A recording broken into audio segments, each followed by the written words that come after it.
ओम शांति।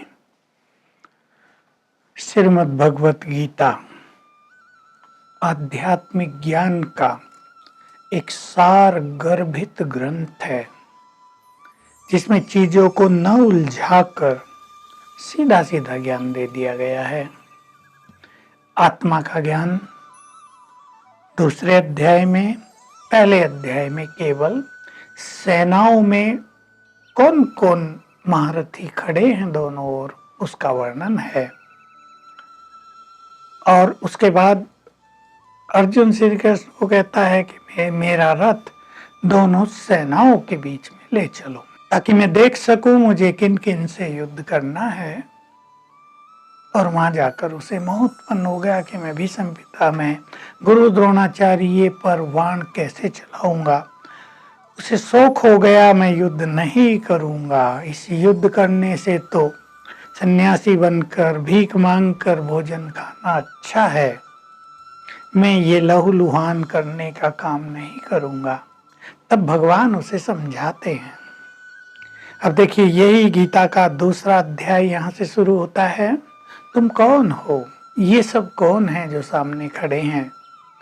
जिन शरीरों को तुम देख रहे हो, ये शरीर न इनके जन्म से पहले थे न बाद में रहेंगे।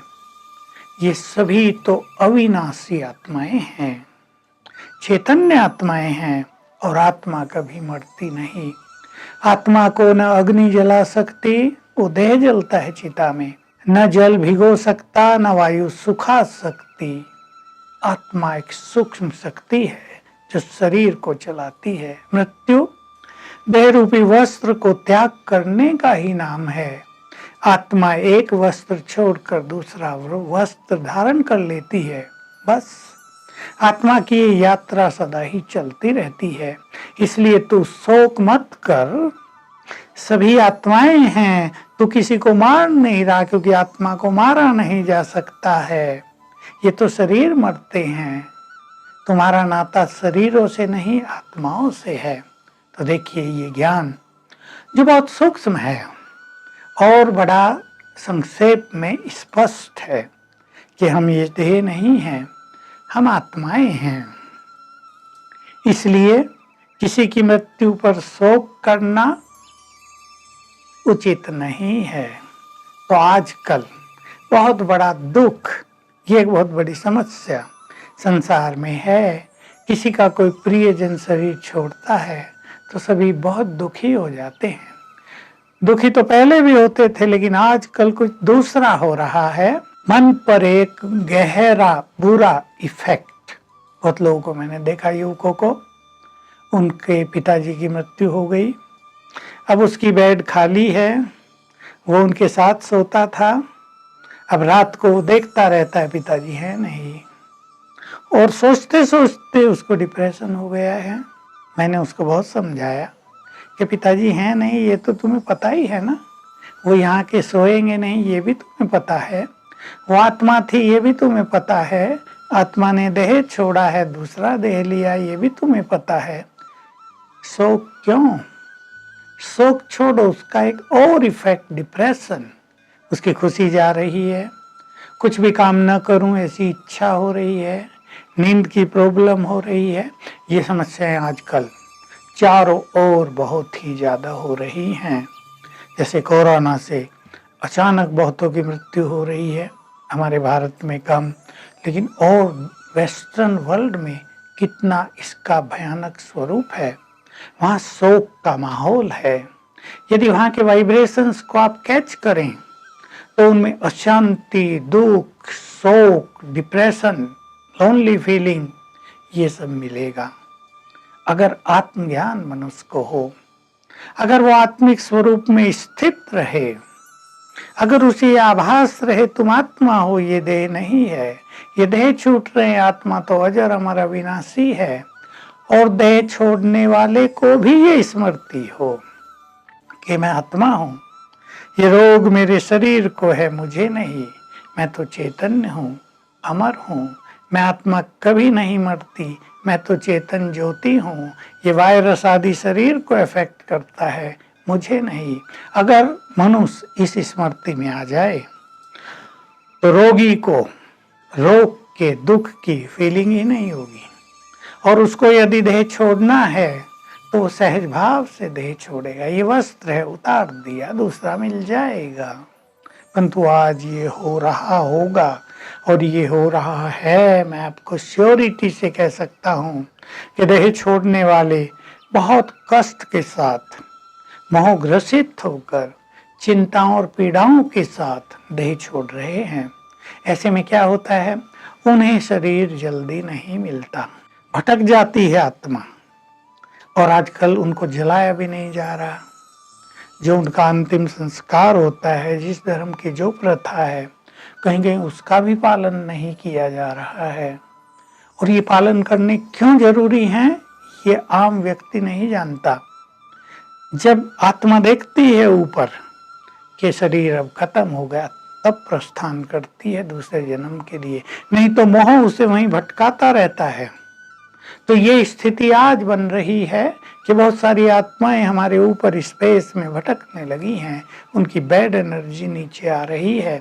अगर आत्मज्ञान मनुष्य को हो, ये गीता का आत्मज्ञान जो रियल रूहानियत है, जो रियल स्पिरिचुअलिटी है, इस ज्ञान से मनुष्य का मन बहुत तृप्त रहेगा। जो कुछ हो रहा है वो उसे स्वीकार कर लेगा।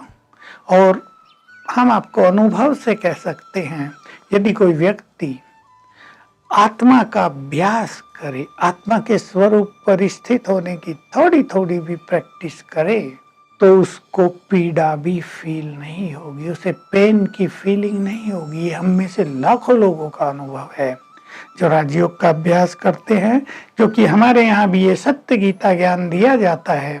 और केवल दिया नहीं जाता, हम उसकी बहुत बहुत बहुत प्रैक्टिस कर रहे हैं। दूसरे अध्याय में जो आत्मज्ञान है, इसकी हम बहुत प्रैक्टिस कर रहे हैं। मैं आत्मा हूँ चमकती ज्योति, ये मेरा शरीर है। आत्मा तो ज्योति स्वरूप है और ये मेरा शरीर है। तो डिटैच होने की जब हम प्रैक्टिस कर रहे हैं, तो आत्मा धीरे धीरे देह से डिटैच होने लगती है। फिर देह की कोई भी पीड़ा आत्मा को, मन बुद्धि को पीड़ित नहीं करती है। एक बहुत बड़ी प्राप्ति सबको हो जाएगी। और जब दूसरों की मृत्यु हो रही, सगे संबंधियों की मृत्यु हो रही, किसी के फादर की मृत्यु हो रही, किसी के भाई की, किसी की बहन की, अपने प्रियजनों की मृत्यु पर शोक नहीं होगा, खुशी नहीं चली जाएगी। ठीक है, थोड़ा बहुत तो शोक हो जाता है, लेकिन ये फीलिंग रहेगी कि आत्मा तो अजर अमर अविनाशी है। आत्मा ने ये शरीर छोड़ा, कारण चाहे कुछ भी बना हो, शरीर छोड़ा, दूसरा वस्त्र धारण करेगी। इस आत्मा ने शरीर छोड़ा, वो भी दूसरा वस्त्र धारण करेगी। वैसे भी जिसको आत्मज्ञान न हो, वहां भी भगवान ने समझाया है कि देखिए, यदि आपको आत्मा के ज्ञान में विश्वास नहीं भी है, तो आपको ये बात तो जाननी ही चाहिए। और जो आप रोज देख रहे हैं, जिसका जन्म हुआ उसकी मृत्यु अवश्य होगी, जिसकी मृत्यु हो रही है उसका जन्म भी हुआ था और फिर हो जाएगा। तो जन्म मृत्यु का खेल, ये चक्र चल रहा है, ये कभी समाप्त नहीं होता, ये अविनाशी चक्र है। तो जिसका जन्म हुआ है उसकी मृत्यु भी निश्चित है, और मृत्यु का एक निश्चित काल है। मृत्यु ऐसे नहीं बिना कारण के ही हो रही है, उसका एक निश्चित काल है। इसलिए एक ज्ञानी व्यक्ति, जिसको ये सब ज्ञान हो, किसी की मृत्यु पर शोक नहीं करता है। तो हम सभी इस आत्मज्ञान को ले लें, इसको पहचानें। और आजकल जो लॉकडाउन का समय है, यदि आप हर घंटे में 1-2 बार ये अभ्यास करेंगे, मैं आत्मा यहाँ चमकती हुई ज्योति हूँ। आगे गीता में ये बात आई है कि दोनों प्रकृतियों के बीच में ध्यान को एकाग्र करो आत्मा पर। तो अगर आप हर घंटे में 2-3 बार ये अभ्यास करेंगे, मैं यहाँ चमकती हुई ज्योति हूँ, ये मेरा शरीर है, मैं पीसफुल हूँ, तो आपको गहन शांति की अनुभूति होगी और आपका समय आनंदकारी हो जाएगा। आपको समय पास करना भारी नहीं लगेगा। तो बहुत सुंदर अनुभूति होगी। इसको आप करके अवश्य देखें। ओम शांति।